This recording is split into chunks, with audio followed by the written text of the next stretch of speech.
Hi, everyone. Hello, hello. Good, y'all. Hey. What's up?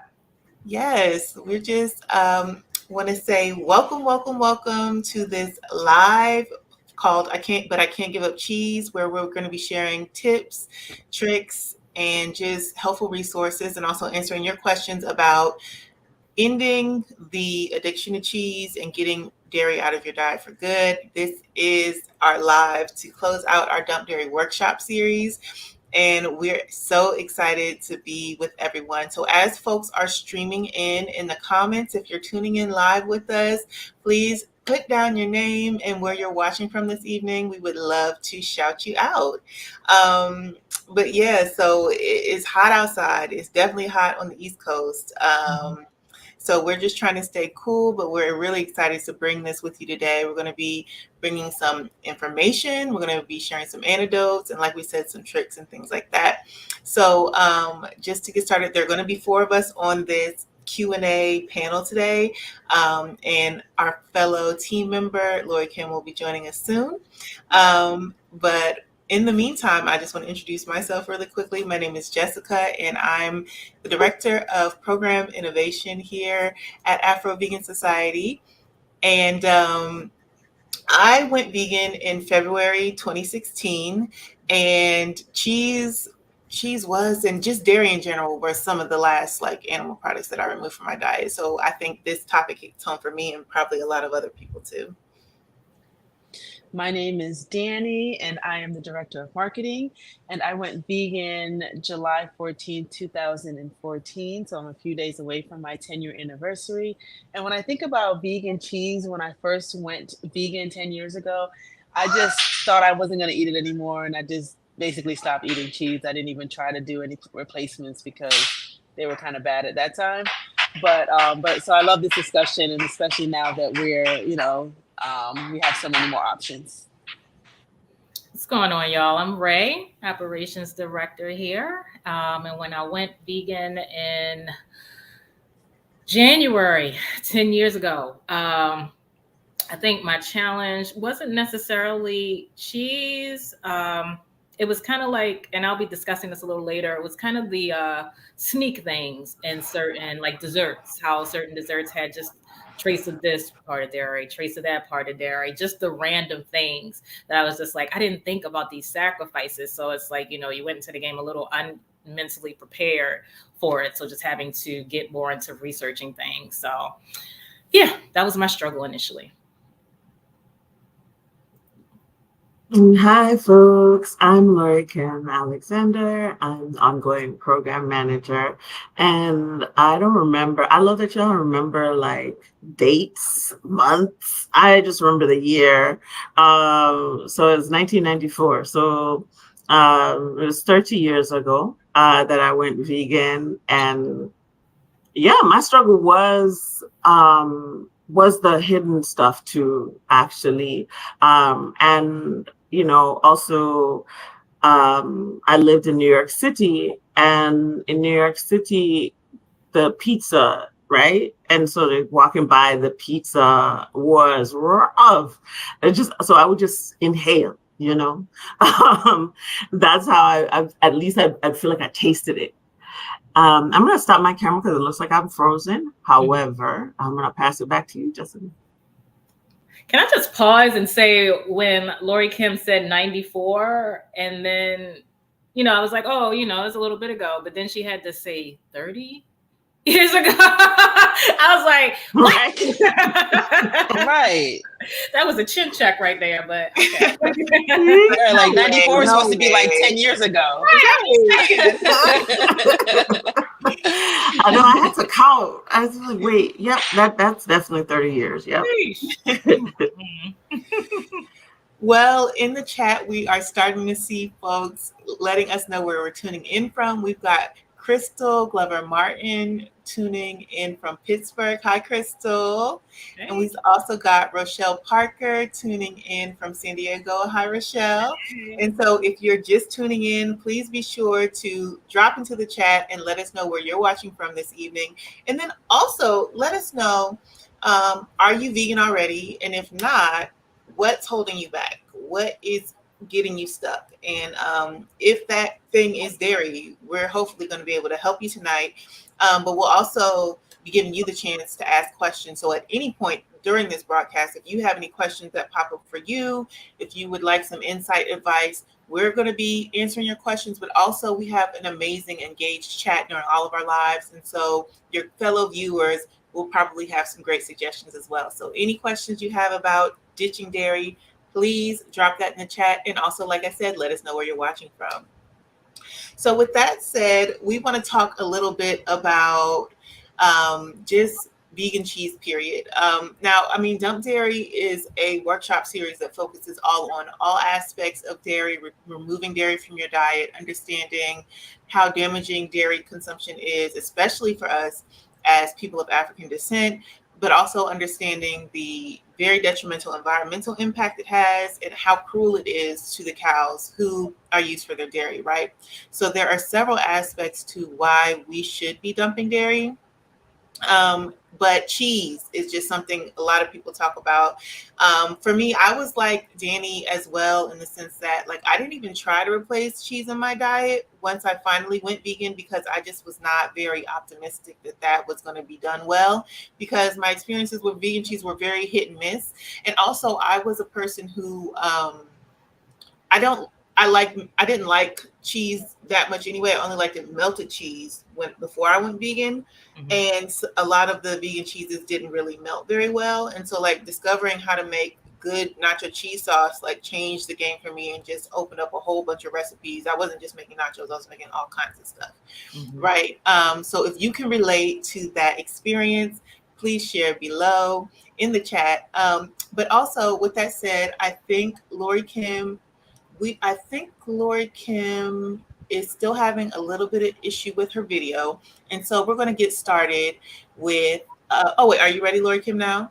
Okay, perfect. So Lori Kim is Yeah, going to I'm break back. a history of vegan cheese for us, a very brief history of vegan cheese. So I'm going to add your slides to the stage, and please take it away, Lori Kim.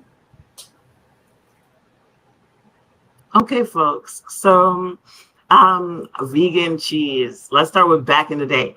So, back in the day, as Danny mentioned, it was horrible. Honestly, it didn't melt well, or I should say, the commercially available cheese did not melt well. It tasted like crayons and chalk. So like a really lovely blend of that. It was primarily soy based, right? Not a lot of options there, and just a very few flavors. There was a mozzarella one that I remember. The cheddar had this weird metallic aftertaste. I don't understand that. And I think every now and again somebody would come out with something like a pepper jack. Nowadays, the cheese melts. Hooray. So, you could do 1-to-1 in baking and all kinds of other stuff. Your mac and cheese, all of that. So it works out really well in those recipes. It tastes really good. It really has that umami flavor, that rich flavor. It's mostly made from nuts. So you have a lot of different options there. There's lots of flavors, brands, including those really beautiful small batch handmade options. So let's talk a little bit about this history. In the 1500s, there's a record from China as well as another one in Okinawa, on Okinawa Island, where fermented tofu is mentioned as a cheese-like option. And, there were folks traveling from Europe at that time into East Asia.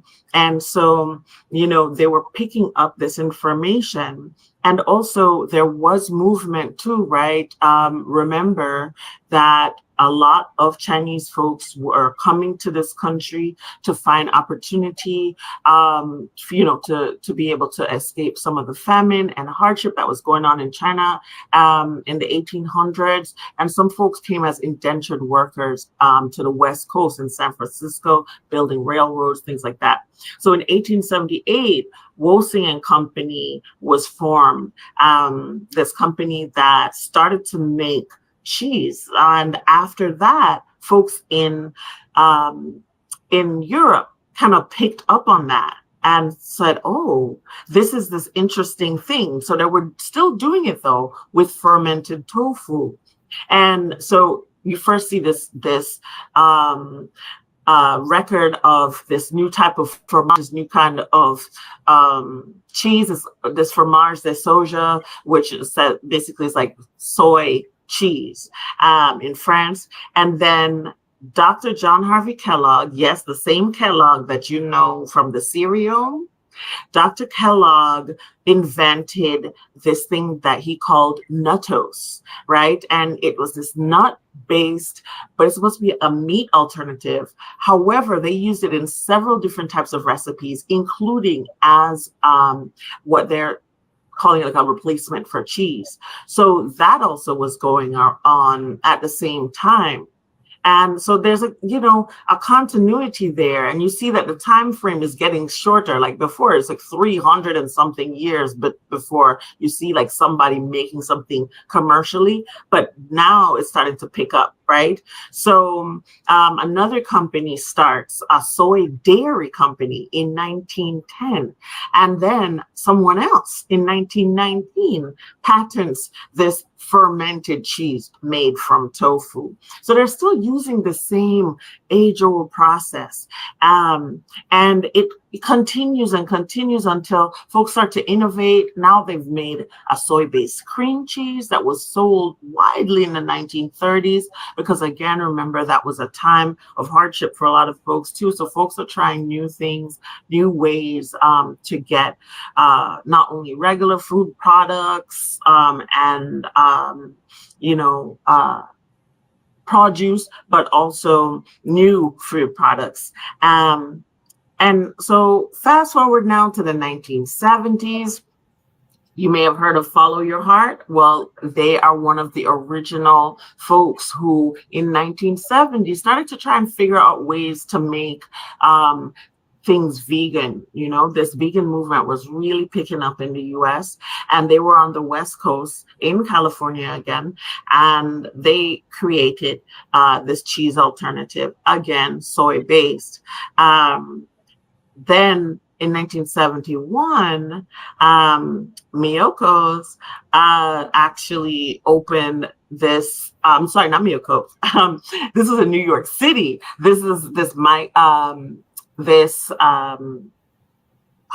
I can't remember the name of the type of way to eat, but in any case, it was this restaurant called Suen, which still actually is around. I have eaten there for several years, and it is good food.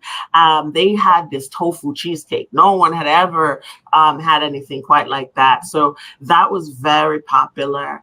And after that, now folks are really starting to get into this idea of fermentation being the key to making products that are going to be healthy and tasty.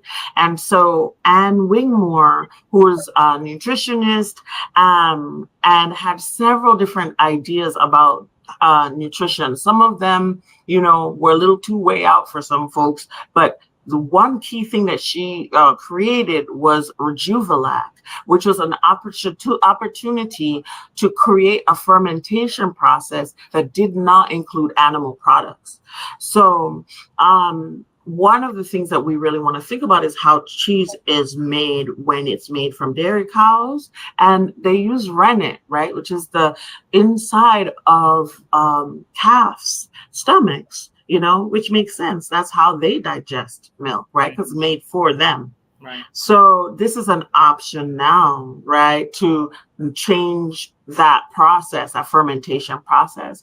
Moving on to the next decade, you get now a real push from mass marketing. You have the Soyrella, the Soyacas, Soymage. I don't know how to pronounce it, but I remember it. And now comes Miyoko. So in 1988, Miyoko starts writing cookbooks and starts to use this fermentation process with cashews now. And it really just changes everything. Cashews will change everything. Folks are going to tell you about that later on. And opens this restaurant, another one that I've eaten at, but it's now closed, called Now and Zen. One of the only vegan restaurants in the country. Just amazing menu, lots of awards. And they had a lot of these cheese-based products that were made from this cashew cheese. And, you know, just building off of that cookbook success, Miyoko started to make this commercial cheese. And so, you know, in the early 2000s, we see a lot of the commercial cheeses that you know now, we see them developing. So, when you're thinking of cheeses, there's so many brands to try. When you look at this page, you may see a lot of brands that you know, but there's two on here I want you to pay particular attention to. Actually, Jessica alerted me to this because I didn't know there were any Black-owned brands, but these two. There's Misha's and there's Eat Unrestricted. And we're going to give you the slideshow in an email following up. So if you're not on our listserv, definitely get on our listserv so you can get this slideshow, and it'll have these links right in there so you can go to see what those two brands are about and how you can purchase. There's some books too. Like if you really want to start learning how to make your own cheese, there is Miyoko's book, which is kind of one of the main books on vegan cheese. I think that there are several of these different vegan cheese books that she wrote, but Artisan Vegan Cheese is the one that a lot of folks know best. And these two others that I mentioned here, but again, you're going to get this slideshow. Also, we've got a lot of cheesy recipes on our Afro-Vegan Society website, but there are, you know, Danny is here. Danny's mac and cheese is on our website, and Sweet Potato Soul. That is a wonderful, wonderful website to go to for a lot of other soul food recipes. And she's got a vegan mac and cheese there as well. So we've got a lot of different recipes with all these cheesy options for you to start on your way to making your own vegan cheese or cooking with vegan cheese. And that is a short history of vegan cheese. I think with all that said, thank you for putting that brief history together. I learned a lot when you first shared that information with us, Lori Kim. But I think that leads us perfectly to you, Ray, to tell us about some of your favorite vegan cheese brands in the now. Absolutely, absolutely. And Lori Kim mentioned some of the OGs, and I do have some of the OG cheese bars here with me, the brands that have been mentioned. And isn't it interesting to hear like how long some of these brands have been available, right? So yeah, I guess they've had time to master and go with the trends and develop things. So there's so many brands out now, and it's really beneficial because you have variety and you can always look for sales and use that as your opportunity to try some. There are some that are on the pricier side, but there are also some that are fairly economical. And as Lori Kim mentioned, as they've developed over time, you can actually get the melting effect. I know one of the main things about a decade ago when I did transition was like the things wouldn't necessarily melt, or you had to like basically put them near the sun in order for them to actually get some type of melt on them. But now they melt like anything. And sometimes even when you're cooking themselves, like it's like unless you fixed it yourself, otherwise someone will be like, is that real cheese you're using? Like, no, it's absolutely 100% vegan cheese. So I'm going to get into showing you just a couple of the brands. And when I say a couple of the cheese products, like everything I'm going to show you, this is not even really scratching the surface of all the varieties and the brands. So Lori Kim mentioned Follow Your Heart. Follow Your Heart is a good one. They have several varieties. The smoked Gouda is my favorite, but they have provolone. They also make their own feta cheese. They also make shreds as well. One thing that I like about this is that the flavor is really good. This was one of my favorites initially when I started. One of my favorite ones to use over cheese shreds, over cheese slices in the beginning. I preferred this over Daya when I initially transitioned. So Follow Your Heart is one. There's a brand called Chow, and that's CHAO, which is mainly tofu based. And they had different varieties. They have the tomato cayenne. They also have a provolone base. You won't see this as widely as I've seen it over the last 5 years for whatever reason. And they used to have 3 brands, but they moved it down to 2. This is a pretty good cheese. It's a thick cheese. So if you're used to having like a thinner type of cheese, this may not be your go-to. But if you're looking for something that has like a pepper jack, this is one of your options. And Follow Your Heart also makes one as well. So that's Chow, CHAO. And speaking of Chow, they also make a cheese, creamy original. So you might want to give that a shot. Would I recommend this in mac and cheese? Not necessarily, but maybe if you want to do like potato toppers, I think this is a good brand to use on there. And while we're talking about shredded cheese, BioLife. Now, BioLife is one of my absolute favorites when you're talking about cheese brands. One of the reasons is because they fortify their cheeses with vitamin B12, which I haven't seen in any of the other brands. So that kind of makes them stand out, but also their flavor is good. So BioLife has shreds in different varieties, flavors. They also make a feta block, which is pretty good. I think maybe 2 years ago when that TikTok trend was like make feta with a roasted tomato dish. I don't know. My partner at the time, his son was like, "Oh, Miss Wright, make this." So whatever, I did it and it worked. So it was pretty consistent. They also make a Parmesan wedge. So you can use that. And speaking of Parmesan, Follow Your Heart makes a Parmesan cheese, which is pretty good. Moving back to BioLife, as far as sandwiches are concerned, they have all the cheeses, honey, all the cheeses. Okay, and this is not even all of them. So they make a Gouda, which is pretty good. The mature cheddar, smoked provolone. These 3 are my favorites, so I tend to keep these in rotation in my fridge. And again, just like with the shreds, these are fortified with the B12. BioLife also has their own brand of cream cheese.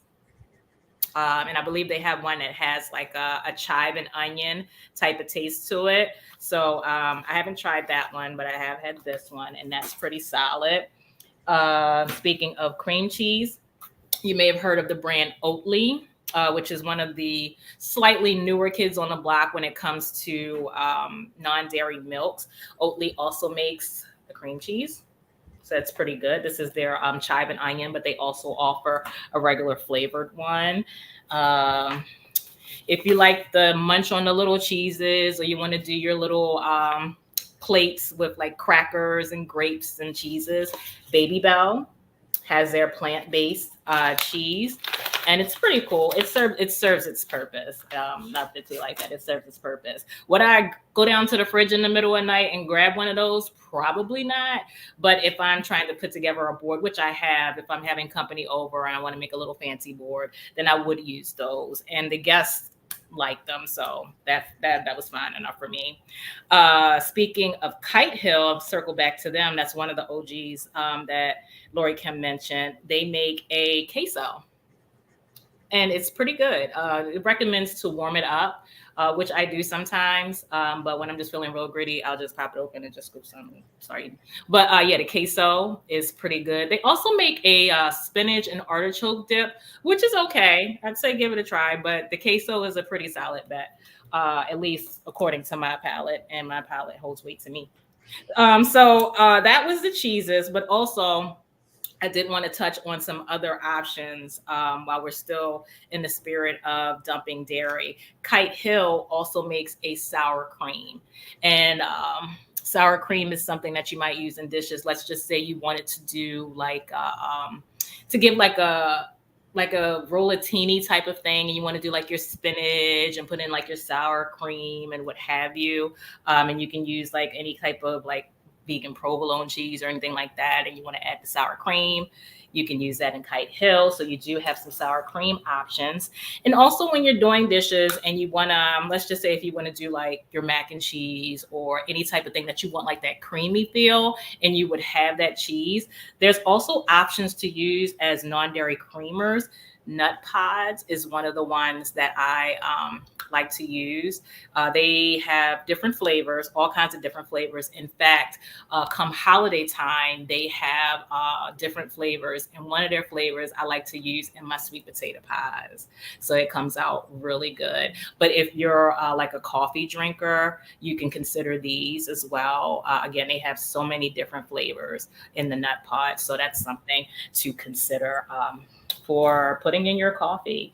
And that was my conclusion for that. But I did want to make a comment because I think it was Crystal who said that she was vegan, but that sweets are her issue and she loves ice cream. On the consumer side, I want to say if you do have a Whole Foods near you, right now they're having 50% off on their ice creams, all of them. And I went and spent money that I didn't have any business spending the other day, getting a couple different brands. So yeah, take advantage of that if you can. But I've noticed that some other grocery stores are having sales on ice cream as well. And also you can make your own nice cream. It's generally called nice cream. I'm not sure if you're a fan of bananas, but you can use bananas as the base and you can sweeten it with like strawberries or blueberries or things like that. So it is pretty simple to make your own ice cream at home, and you don't have to worry about just adding a whole bunch of things in there. You know, the fruit will have the natural sweetness, and it's pretty simple. So check out a couple of those recipes. Well, yes, those are great tips. Thank you for sharing all of those selections, right? The crazy part is there's so much more stuff in the stores these days. Mhm. Like there's so many different brands. There's so much stuff. So it's exciting to see like how many options we do have as consumers. But I'm going to be sharing a few of my favorite pantry ingredients for making dairy-free alternatives at home. But before I jump into that, I wanted to address some of the comments that we saw that came in since we've been talking so far. So first up, Lady V wants to know, would you say that BioLife is good in mac and cheese recipes? Yeah, Yes. I would say so. I think it melts pretty I well. just made Yeah. it.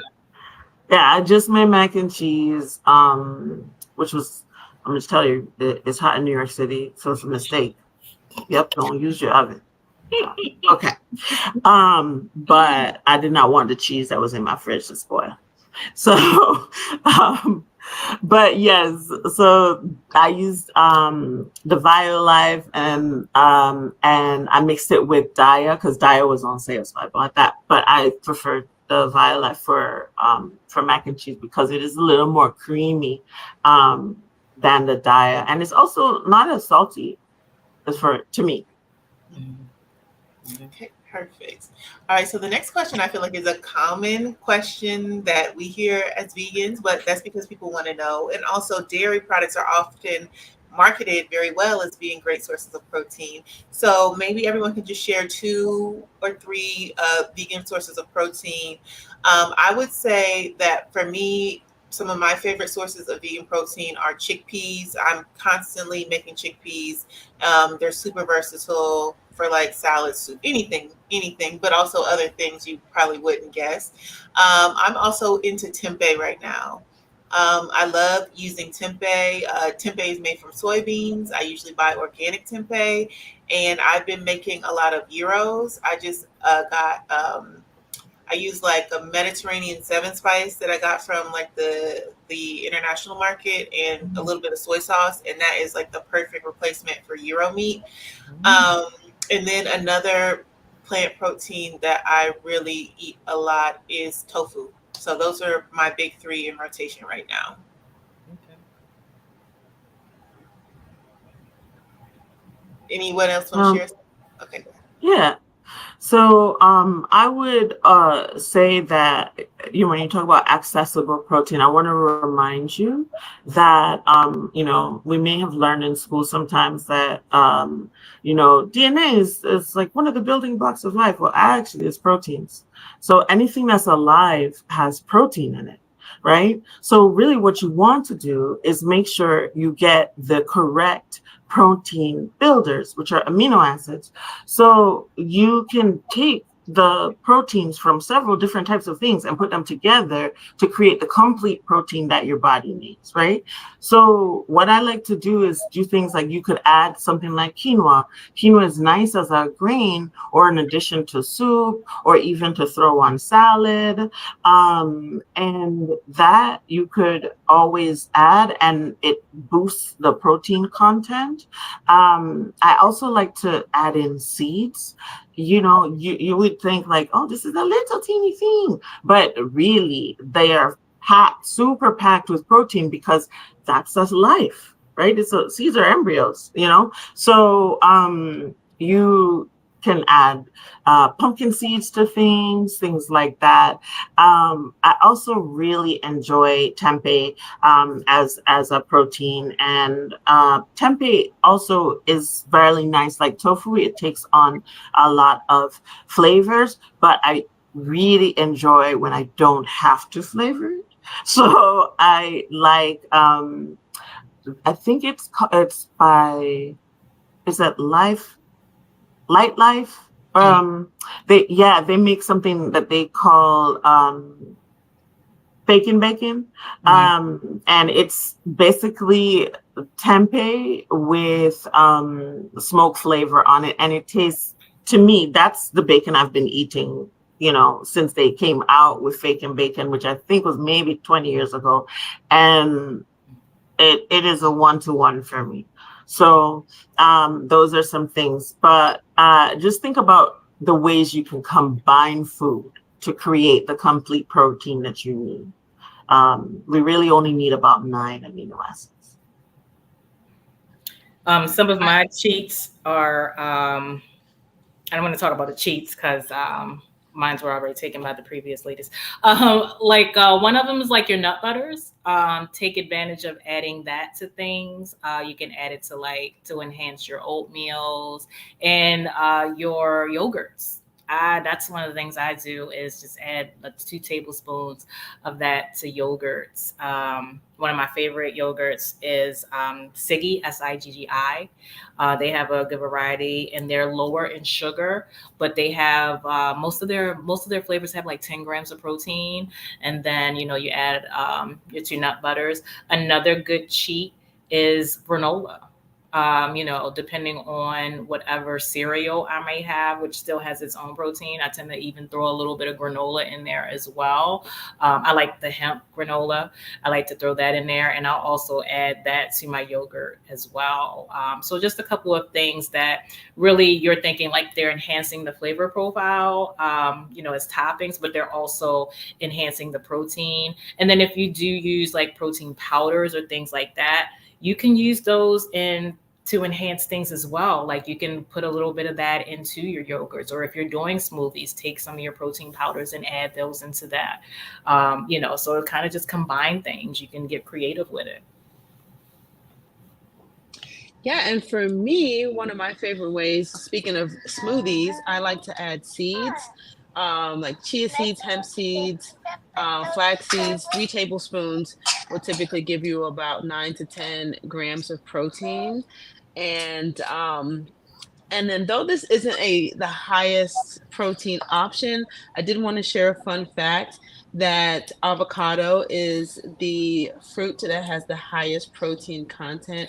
I think in one avocado you're going to get about 4 grams of protein. So avocados are a great addition to any meal, of course, because they're yummy, but then you're also going to get some protein. And then, like Lori Kim said, protein is in all of our fruits and vegetables, nuts, seeds, and grains. So as long as we're combining them and getting the building blocks, we're going to have enough protein to sustain us. I also just want to shout out 2 more that are super affordable, and I kind of blanked when I said chickpeas, but lentils. There's so many varieties of lentils, Mhm. and they're under $2 a pound, and you can do so much with lentils, like just what the obvious things like soups and stews and stuff, but also like you can make flatbread with lentils. I've been testing making like my own deli slices, like instead of like lunch meat, but making it with lentils. So it's super affordable, very much absorbs what you're trying to do, and it's also one of the I was watching like some vegan bodybuilders, and they were talking about basically how the protein in lentils absorbs into your body the most efficiently. Mm. So it's just a great source of protein. And then mung beans also, once again, Mhm. another great legume that is under $2 a pound, super duper versatile. And you can I love using mung beans to make like omelets and scrambles and stuff like that. So it's a really affordable way, especially for people who are avoiding soy. Mhm. Those are two extra great options that are also super affordable. Okay, and then Mm. to ask this third question is a two-parter, but let's get it on our screens real quick, and then we can keep it moving. So the next question is from Rochelle Parker. It's a two-parter. She said, "What are good sources of calcium that aren't calcium fortified food?" And then casein is a milk protein. So if we are vegan, should we avoid casein? The answer to the second part is absolutely yes. Avoid casein at all costs. Casein is bad news, but yeah, it's definitely a milk product. So if you're going vegan and you don't want to consume dairy, do not consume casein. For the first question, off the top of my head, I know that dark leafy greens and tofu are two really, really good sources of calcium. Mhm. And something that I learned recently is that, like vitamin C, when you eat that with the calcium, your body absorbs it, like it increases the nutrient absorption. So, like if you're eating dark leafy greens, make sure you squeeze some lemon juice or orange juice or some sort of citrus juice, or even bell peppers are also a great source of Yeah. vitamin C. But basically, eat the rainbow, and you're going to be able to get good amounts of all the essential nutrients that you need and absorb them well. So I'm thinking like if you're making a delicious salad or stir fry, you're going to have leafy greens in there, peppers, some Mhm. citrus, all those things. If you're thinking about having a balanced meal, you're going to be usually able to get enough of the calcium that you need, and absorb it with that good vitamin C rich plant-based food as well. Also, Mhm. chickpeas and broccoli are also two good sources of calcium, and like you said, your dark leafy greens, but also really like green vegetables in general are good sources for calcium. Mhm. Wonderful. You took my broccoli. I was gonna say broccoli. But I also want to just shout out that sometimes we may buy like juice from the store, things like that.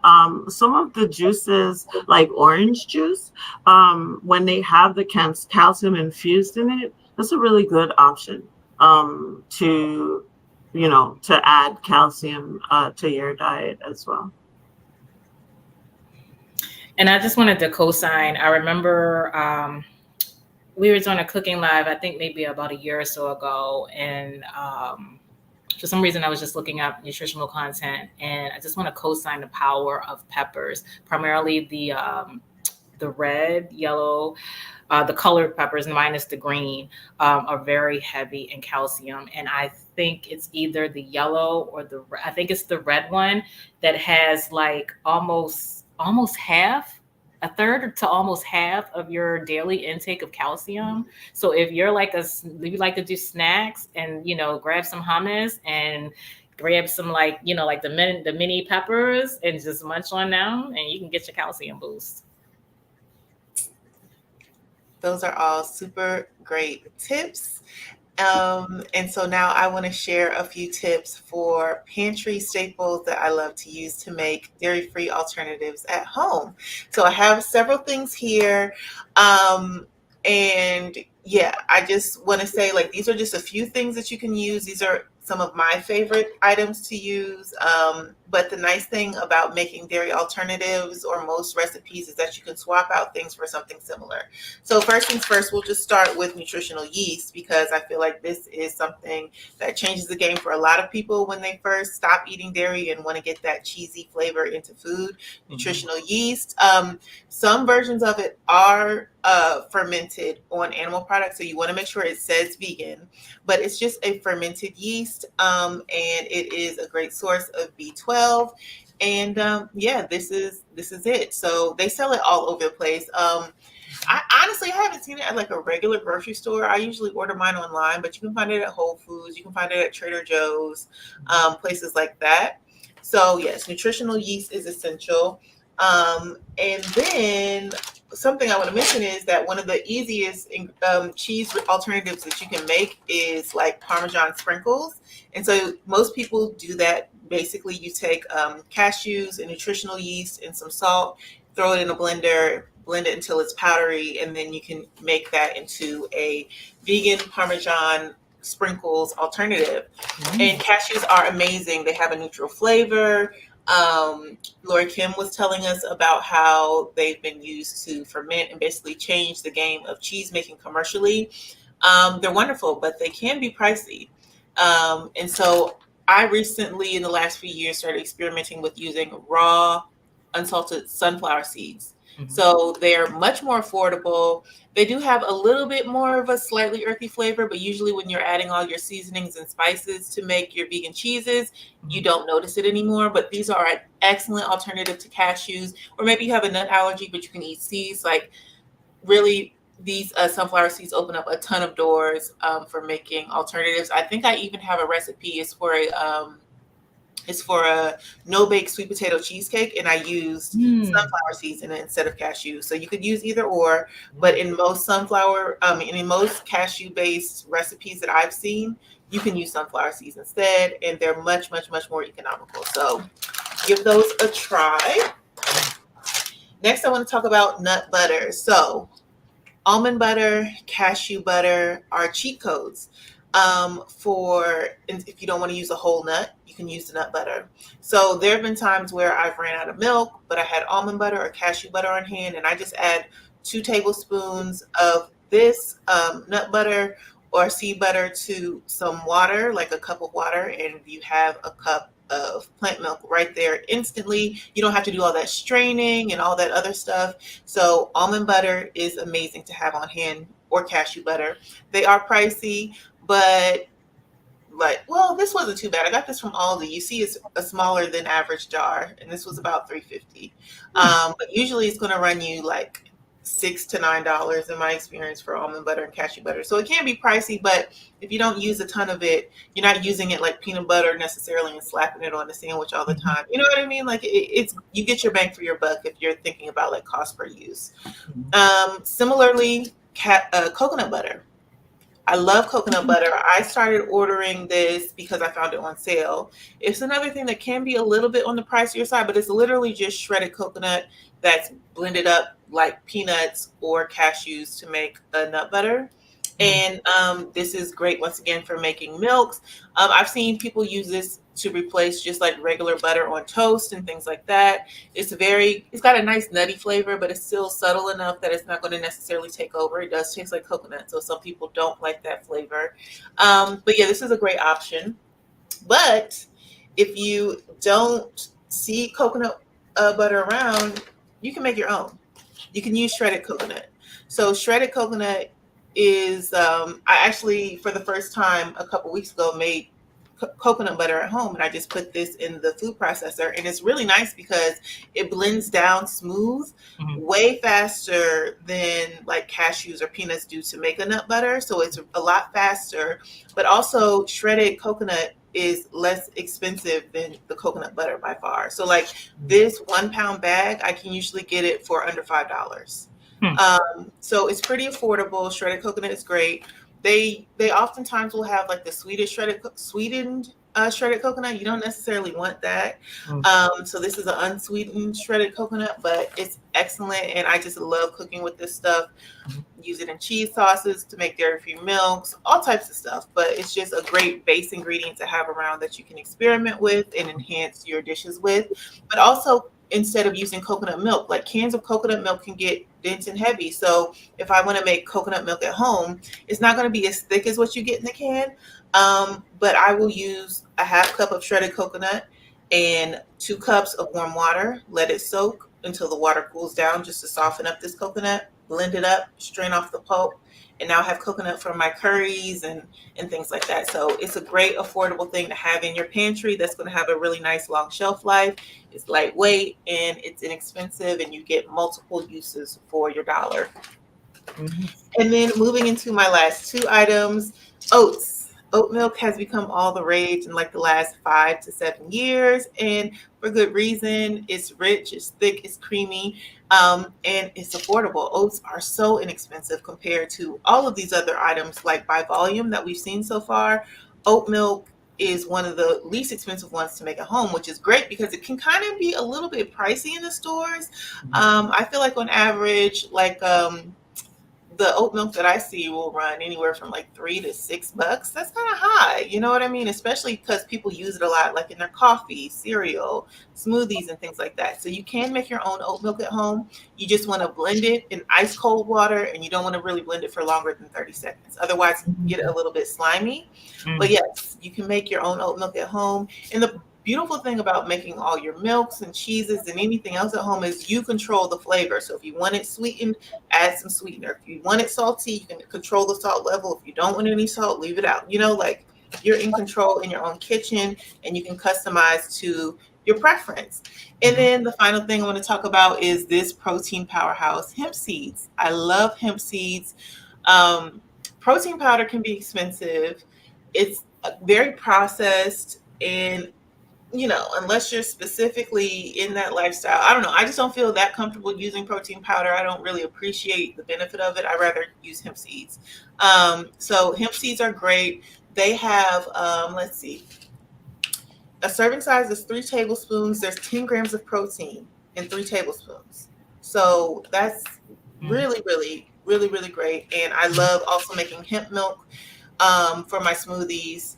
And it's just one medjool date, few tablespoons of these hemp seeds, and then some water, blend it up nice and smooth. And now you've got a great boost of protein in whatever you're making. It's plant based and it's whole, unprocessed. So, yeah, explore hemp seeds if you haven't tried them out yet and you're looking for ways to get more protein in your food.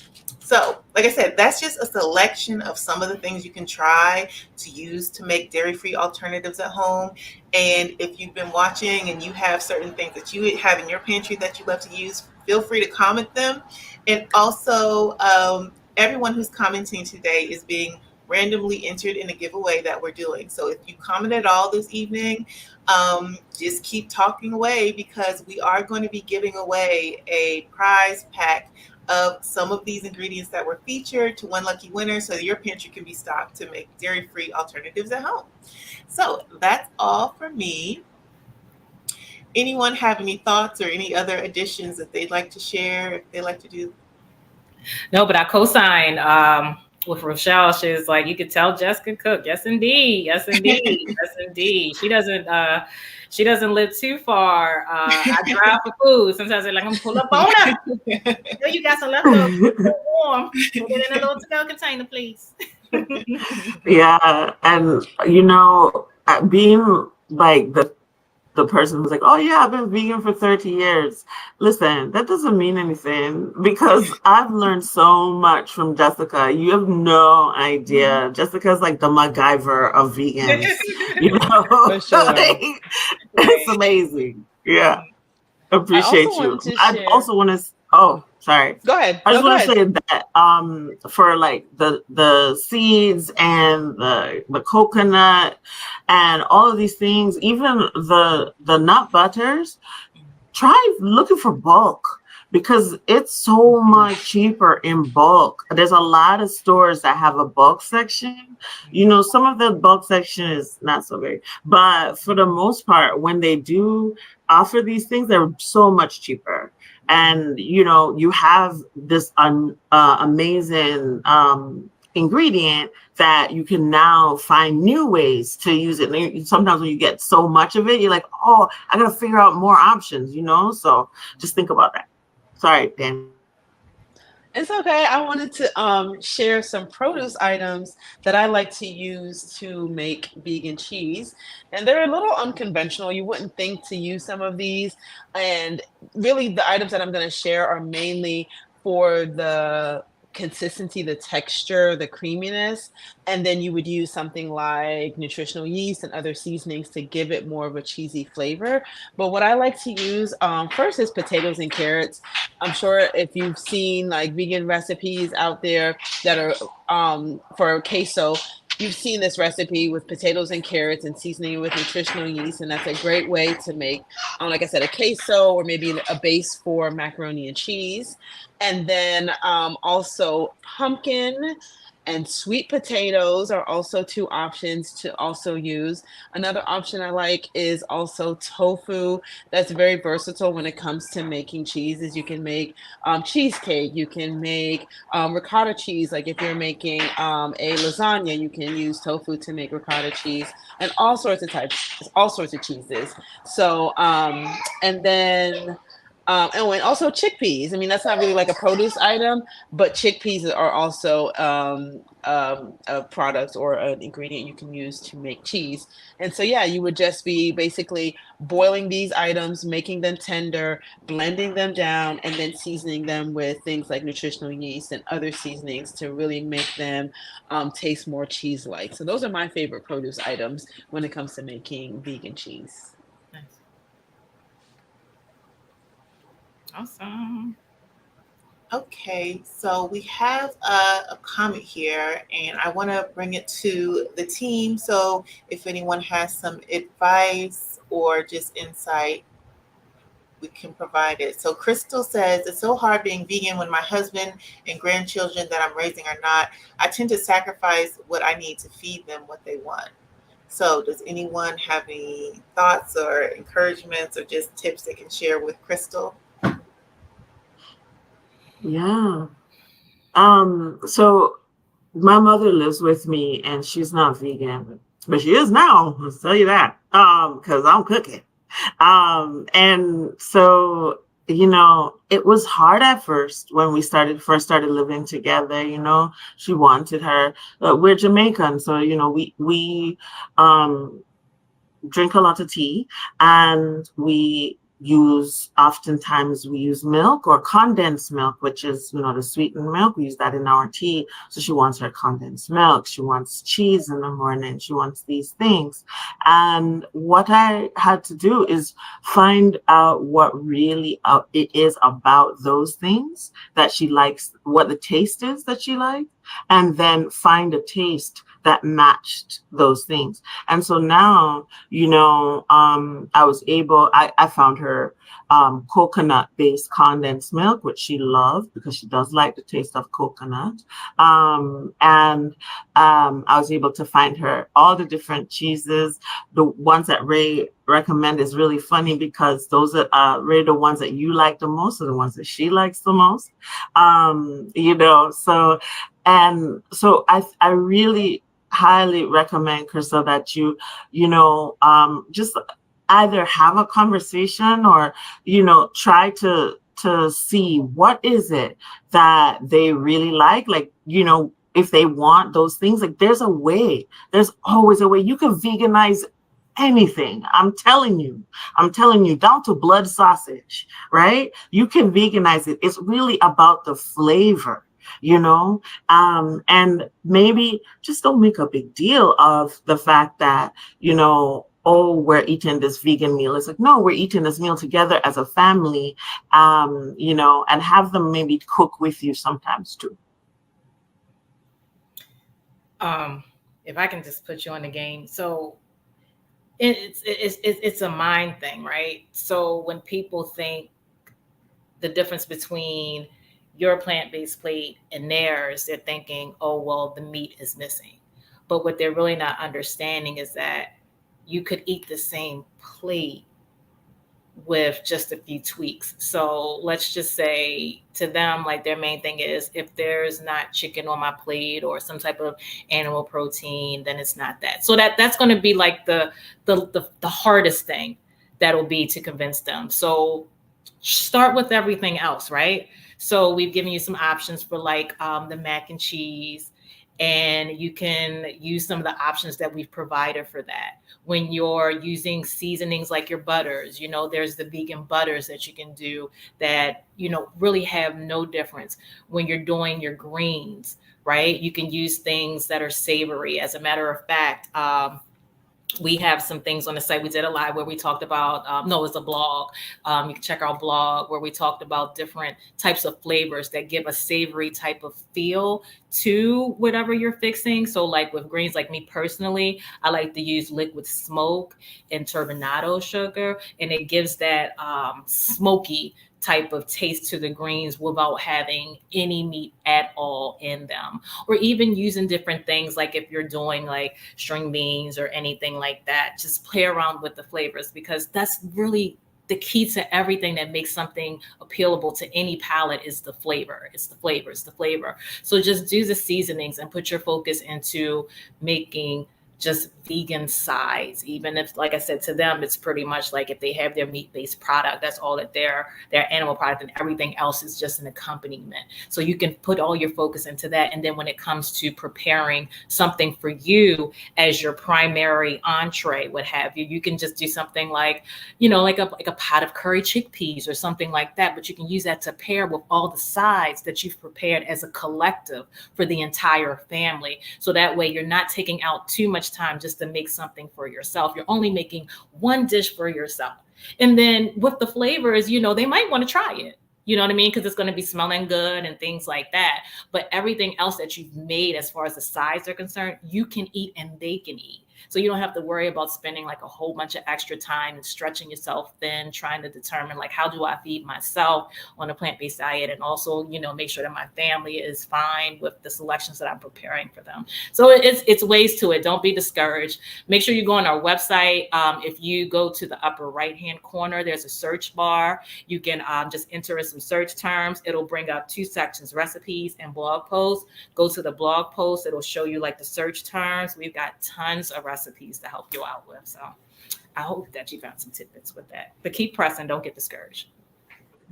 Thank you, Ray and Lori Kim, for providing that feedback for our viewer.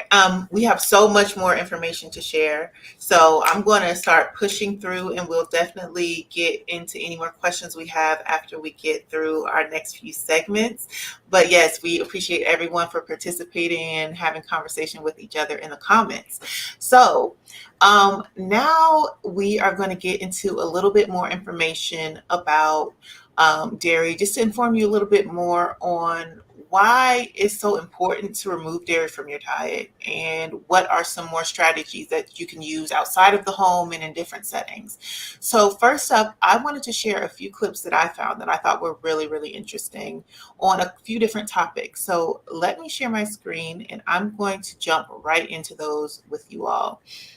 Okay, so give me one moment, share screen.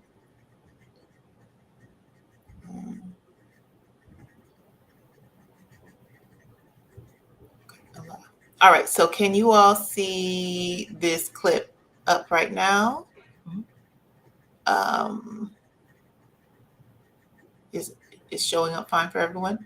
Yes, it's just not. Yes. Okay, it's not playing yet. Let me make sure that the audio will pull it. I think it should be fine. Okay, I'll try to play it, and then if it doesn't play the audio, we'll figure out what's going on there. All right. So why do we get hooked on this stuff? Well, I really think it's because of casomorphins. Casein is the dairy protein, and it digests to release morphine-like compounds that go to the brain, and they attach to the very same receptors as morphine or heroin or any other narcotic. Now, they're not as strong. The strongest one is called morphiseptin, which has about 1/10 of the brain binding power compared to pharmacy-grade morphine. It's not strong enough to get you arrested, but it is strong enough to keep you hooked. So why do we get hooked on this stuff?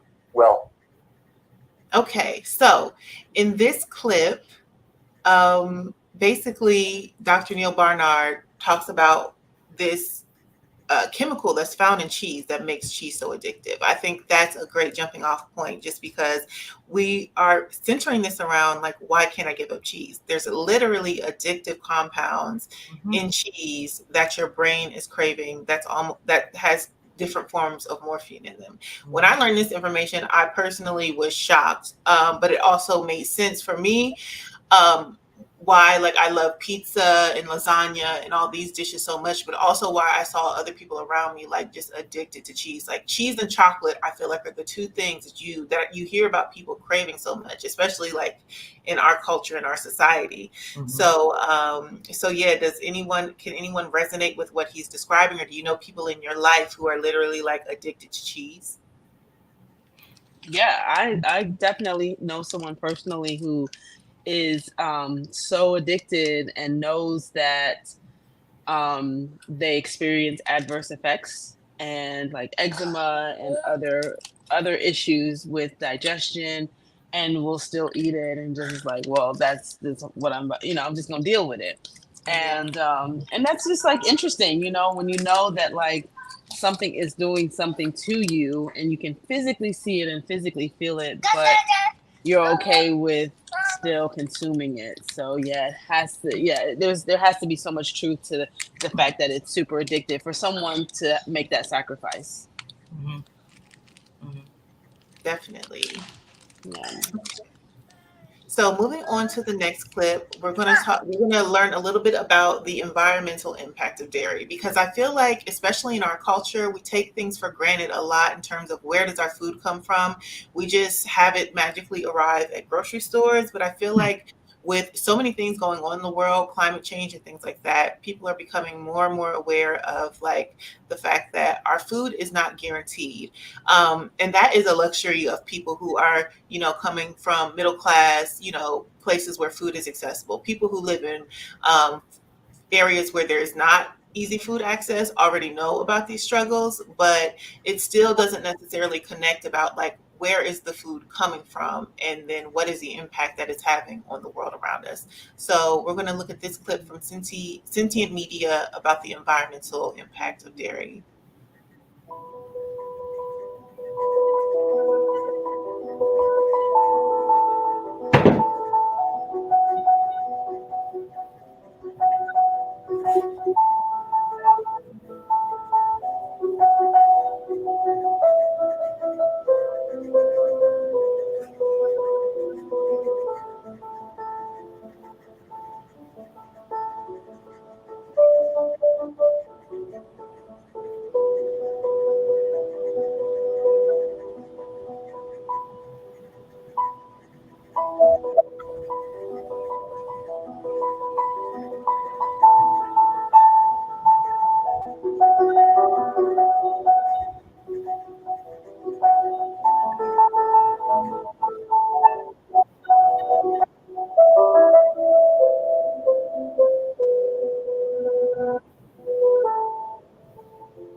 Okay, so it's a quick video, but I think it highlights a lot of the ways that dairy production overlaps, impacting like so many aspects of our environment. And once again, I feel like the more informed we are about what the food we're consuming is doing to our environment, I think we have a responsibility to be more conscious about the decisions we're making, and also help other people become more informed, because that may shift how they consume as well, especially when you think about like how much water it takes to produce however many gallons of cow's milk, when a fraction of that water is needed to produce sunflower seeds or chickpeas or cashews or all these other highly accessible dairy products. But we spend so much of our environmental resources growing plants to feed to animals to then consume animals, and it's just completely inefficient when we can go to the source and experience so many more health benefits and just other benefits overall. True story. Absolutely. All right. And then Mhm. for the final clip, just sharing a quick clip that specifically speaks about the impact of dairy consumption among people of color and people of African descent. 70 to 75% of African Americans are lactose intolerant. Prevalence amongst Asian Americans is 95 to 98%. Amongst Native Americans, it's around 70, I think 74 to 78%. And amongst Hispanic Americans, it is 53 to 58%. Whereas amongst Caucasian Americans, it's only around 33 to 35%. And that is because the use of dairy foods have been traditionally much more common in people of European ancestry. And so, again, dairy foods have not been a traditional part of the cultures and cuisines of people of color. And therefore, the recommendation 70 to. Okay. So this clip just highlights basically the prevalence of lactose intolerance, or as it's being more, the term is trying to be more popularized now, but lactose normalcy, right? The fact that humans consume the milk of other species is odd, but we have it. It's odd is an understatement, but it's like so normalized, right? So the fact that we can't digest the milk from other species makes sense on a logical level, but most people don't even think about it, right? But I think also something that I've become more informed about, and I think other people need to be more informed about, is that lactose intolerance or lactose normalcy, the inability to digest lactose, is not just about digestive discomfort or having acne or bad skin. It produces a state of low level or sometimes high level inflammation in the body. And chronic inflammation in the body leads to disease, serious disease in the long run, if you continue to consume the food that is making you ill and causing the inflammation, right? And so people are willingly consuming food that's making them sick because it's like, oh, it's just a little gas, or my stomach's bubbling, but haha, like we make it comical. I remember like in the 90s, y'all remember that show Comic View on BET? Mm-hmm. Like how many people had jokes in their set that was literally about like, oh, I ate some cheese and then I had bubble guts, I was on the toilet. And it's just like, we accept this as a joke, Mhm. but really it's a symptom of major health issues that persist specifically in our community, because African Americans suffer from most chronic diseases, most of the chronic diseases that kill people prematurely in this country, higher than other groups. And so if you start to Mhm. think about all the factors that might lead to that, yeah, there are environmental factors, stress is an issue, access to low quality food is an issue, but also like if a common mainstay place of a staple in our diet is dairy and we consume it almost every day from the time, we're allowed to stop drinking breast milk or formula, wouldn't that also lead to us suffering from all these other chronic diseases in much, much worse, you know what I mean, like capacities than compared to other populations? So I think this is a topic we definitely want to explore more and talk about more in the future. But yeah, lactose intolerance or the inability to digest lactose really shouldn't be a laughing matter. Like it's very, very serious, and we need to take it serious because it impacts our community in a major way. True story. Absolutely. Dietrich in the chat dropping bars. Brother D. Yeah, I agree with you, Dietrich. Like, if we would really just think about the negative effects that dairy has on our bodies, why, of course, it has negative effects on the environment. And I agree with you too. You said that it's not logical to drink something from another animal. It is not. Our bodies are actually not designed for that. Like it's, we can call it whatever we want. That is not our natural state of being. That's the bottom line. And for the rest of the summer, you're probably, right now, I just heard that across the United States, beaches are closing because of cyanobacteria blooms. Cyanobacteria is not a bad bacteria. Because of cyanobacteria, we are here, actually, because they brought oxygen to the Earth's surface. But the fact is that the way that animals are farmed, first of all, farming animals doesn't even make sense. But the way that that process happens is so deleterious to the environments in which that process happens that it causes this ripple effect. It's the actual cow poop. Cow poop is poisoning the beach, and the cow pastures, and not so much pastures also, but those houses with lagoons of poop are miles away from the ocean, but it still gets to the ocean because water is relentless. Anywhere water is, it's going to move towards the ocean, right? So we have to really think about the cascade of effects that is there. And we also have to think about the fact that a lot of these farms are in our communities, are in Black people's communities. We are the ones that get sick first with all of this. So, and yes, Crystal, the cruelty. We could absolutely talk more about that too. Yes. So with that in mind, trying to be more diligent about removing dairy from our diets, I think it will be helpful to know more about hidden dairy in our food. So Ray is going to share some ingredients or places that dairy might be hiding that you may not think of. Absolutely. And just to point out to Lori Kim's point, it's hot outside, so we're waiting until a little bit later to go outside if we have to. Anytime when you're cooling out, I invite you to go to our link tree, go to our Instagram, click on our link tree. We have a video there that talks about the environmental racism that draws on how these farms are placed in areas, and we're the most heavily affected. It'll get you upset, but sometimes it takes that type of anger for you to want to make some changes and spread the word. So, all right, as we're moving on to the hidden dairy, I just want to pose a question in your mind, especially given the clips that Jessica gave us, right?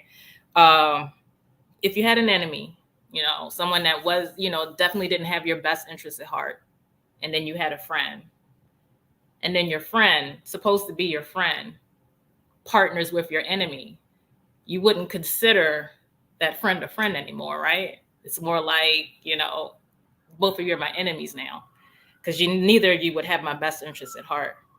But then yet we have the Food and Drug Administration. Like, think about this. We just saw this video clip where we talked about the drug in cheese. That's kind of similar to like morphine, right? Again, Food and Drug Administration. Two things that definitely should not be together, are hand in hand, hopscotching down the street. You know what I mean? So yeah, keep that in mind. So let's get into it. All right. So I want to point out 3 terms first as we're talking about things. Sometimes we can interchange them. We're not quite sure what they are when we're reading the backs of our, like the ingredients and things, which we should be doing, reading ingredients. So lactose. Lactose, which is found in milk and other dairy products, is a type of sugar, which is comprised of 2 simple sugar molecules. And in order for the body to properly break lactose down for absorption into our bloodstreams, an enzyme called lactase, which is produced in the small intestine, is required.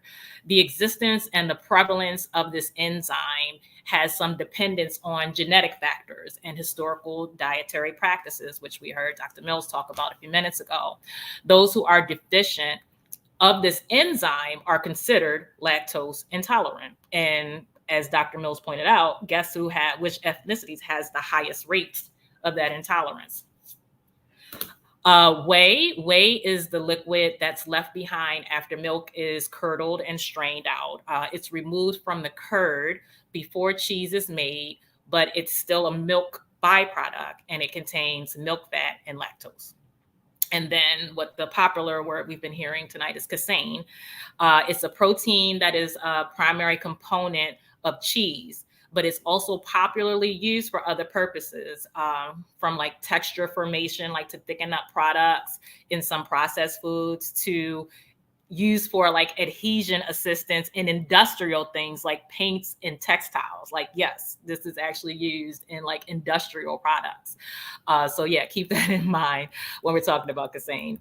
So hidden dairy, where you can find things in hidden dairy, condiments. Some of the condiment products like margarine. There used to be a myth that, margarine is dairy free. Like, oh, you can have margarine, no butter, but you can have margarine. So yes, there are a number of varieties that only use oils, but many margarines contain traces of buttermilk or whey in them. So that's one thing to consider. We have talked about there's a lot of different vegan butters like Earth Balance, Smart Balance, things like that you might want to look to instead of margarine. Salad dressings, some of your vinaigrettes, some of your Italian dressings have dairy in them. So again, labels, labels, labels. Popular sauces like buffalo sauce will tend to have some type of like dairy in them. Honey mustards are also examples of that. Let's get to the baked goods, your bread products. Dairy products are often used to condition the bread to help make it like fluffier. And it can be found in bread products like your sweet rolls, your sweet Hawaiian rolls, your brioche breads, and even some croutons. Also beware of some commercially fried food products, like your breadcrumbs and things like that, because the breading can contain dairy. Panko is one that's popularly used in like a lot of vegan products, but like check like your Italian breadcrumbs and things like that. They tend to have dairy in them. Many baked goods like cookies, cakes, muffins have milk or milk derivatives like butter or casein in them. So be on the lookout for that. Let's get to one of my most popular favorite food subjects, the snackety snacks.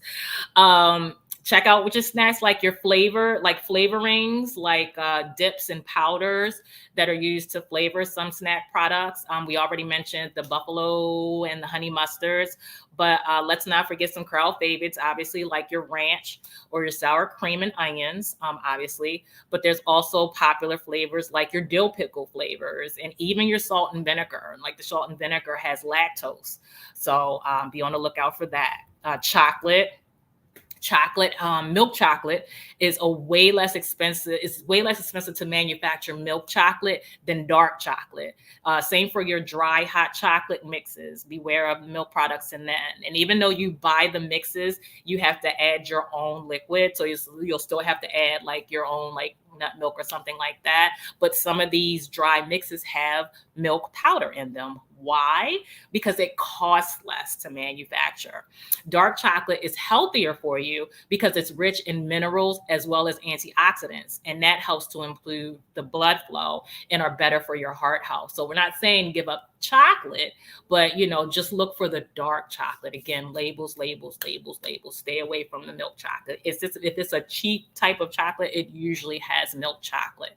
So just beware of that. But if you love candy bars, chocolate bars, there's plenty of vegan-based chocolate bars. I mean, plenty. And you can always just keep it on your radar for when they go on sale, so you can get it. You can just give it a sample and find your favorite.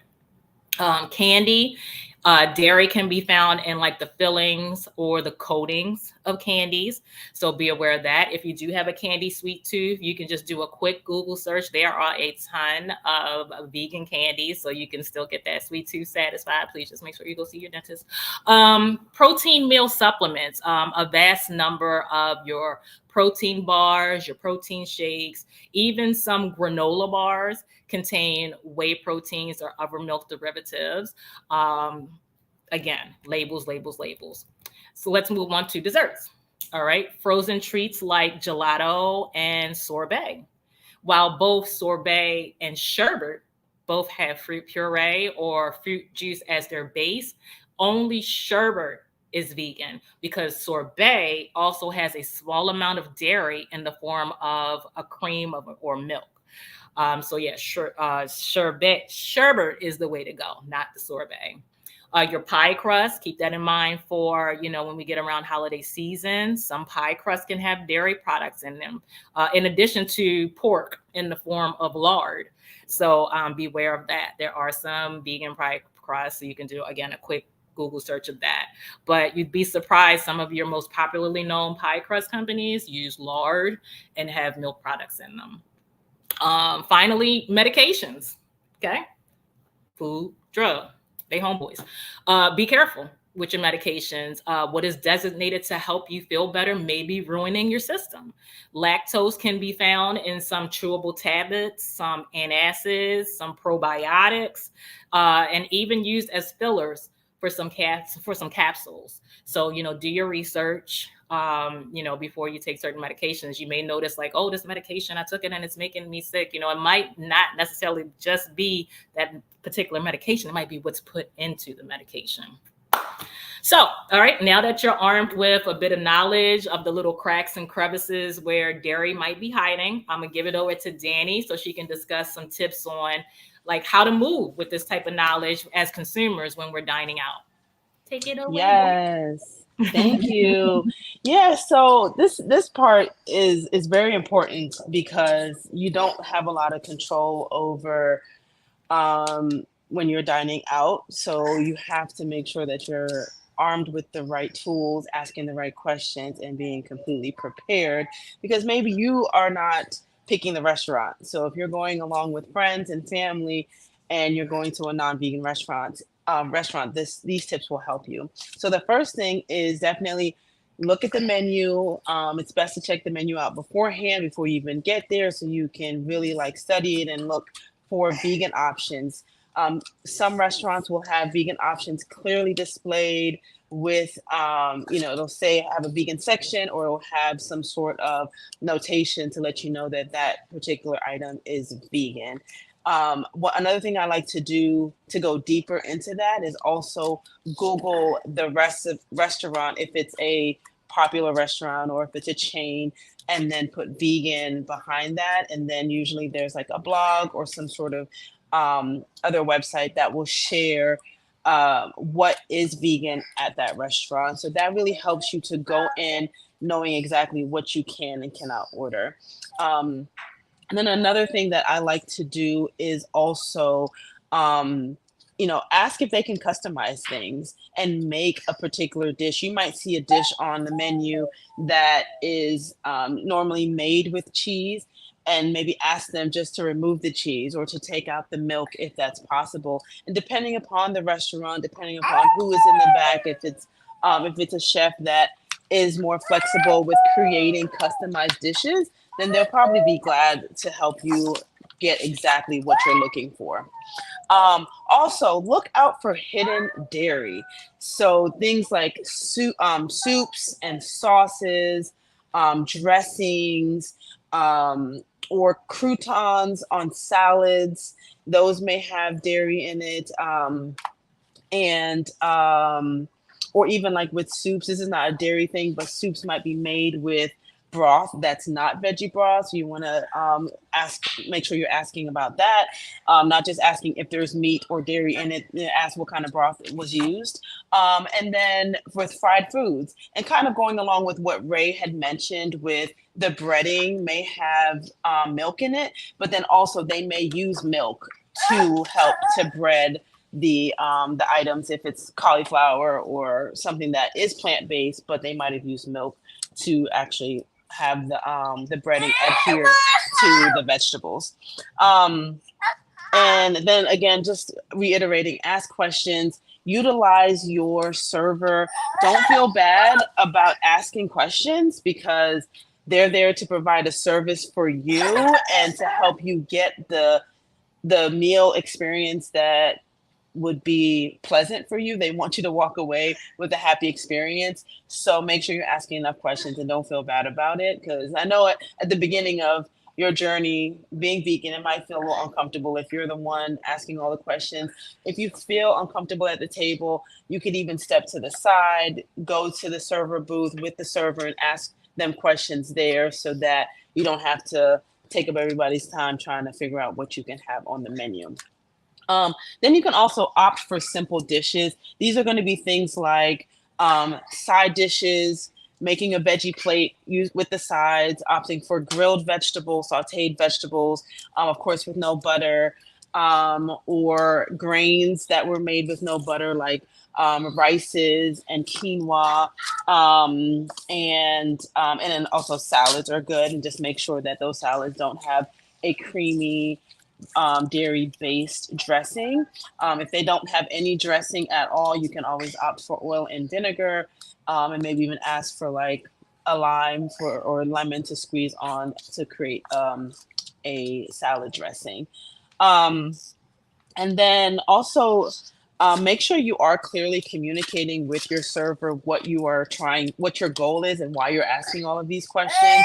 Let them know that, if you are deciding to be vegan by choice, then, let them know that this is important to you and you want to make sure that you're getting the meal that you want.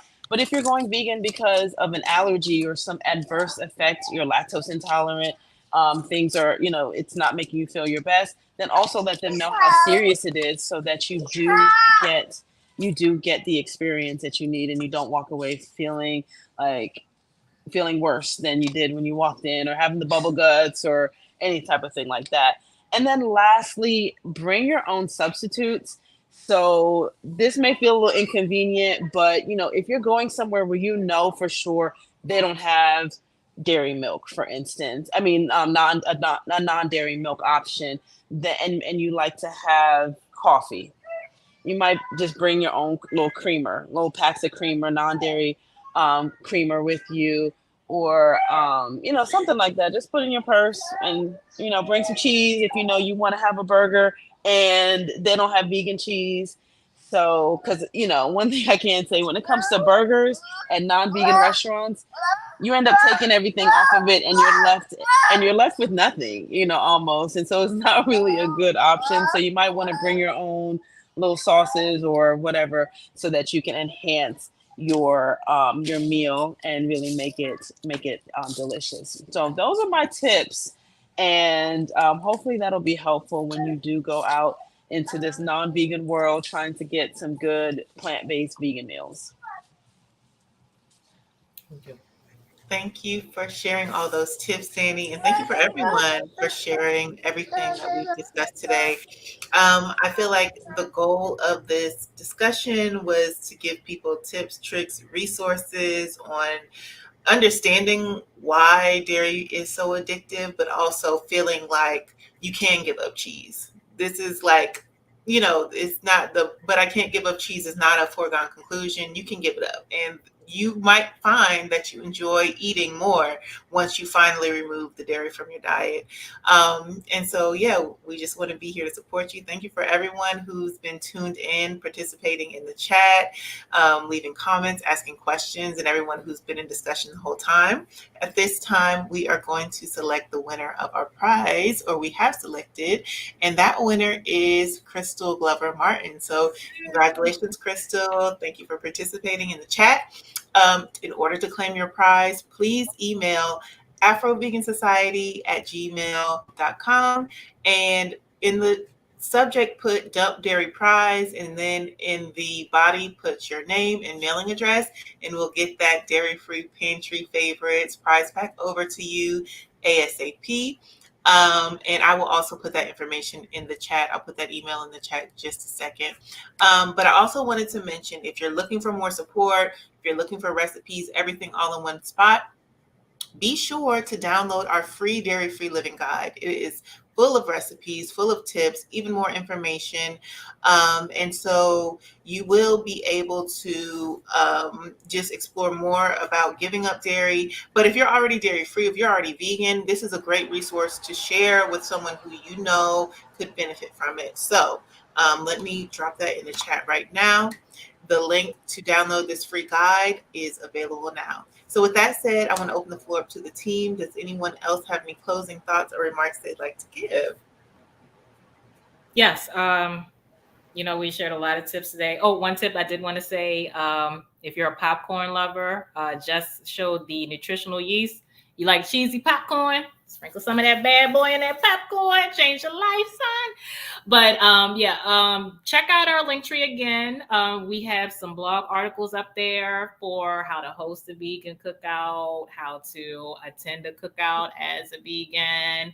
We've got that dairy-free guide. We've got those videos I mentioned about the environmental racism. We also had a climate and environmental justice panel moderated by Larry Kim. Just go through our link tree. We have some great resources and articles on there. Mhm. Absolutely. And the great thing about the website that we have is that the resources are really well curated. The team really did a great job of curating them by subject. But Ray mentioned earlier that search bar on the website is really, really helpful. And if you're a social media person, follow the socials. You'll see, you get to interact more with Danny, see her lovely face, hear a lot of her tips. Danny's an amazing chef as well. So that's a whole nother way to interact. And, if, you have this friend who they keep saying they want to go vegan, send them our way. We'll help, so just find a way to bring folks along with you, because we need us all safe. And this is just one of the ways that we can do that. Yeah, and I wanted to say, I was going to shout out our YouTube channel. If you're watching outside of YouTube, definitely make sure you're subscribed. And because somebody had asked earlier about ice cream, and I know that we have an ice cream cooking demo coming up in August. And so you can learn all about how to make your own ice cream at home, simple, easy, and affordable. So definitely make sure you're subscribed to our YouTube for more. And also, just to jump on what Danny was mentioning, Danny has a new cooking demo coming out as part of our Dairy-Free Living cooking demo series. It's a new monthly series that we'll be doing every month all through the rest of the year, just to continue to provide that content to help people have ideas for delicious dairy-free recipes. So she's going to be sharing some vegan cookout sides, and we'll be sending you all an email if you were able to get emails from us already, or like you said, if you're subscribed to our YouTube channel, you'll be able to see her demo next week, and the recipes that she'll be sharing will be going up on the blog this Friday, so you don't want to miss out on that.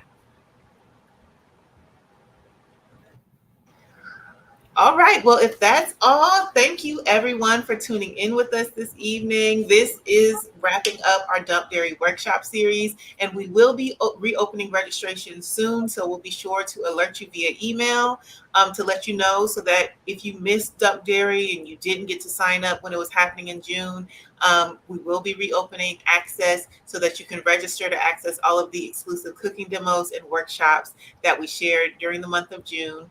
But once again, thank you for closing out the Dump Dairy Workshop series with us. And thank you to the wonderful Afro-Vegan Society team for sharing all your experience and knowledge with us today. Thanks for kicking it with us, y'all. We appreciate you. Yeah, all right, bye, everybody. Have a good rest of your week.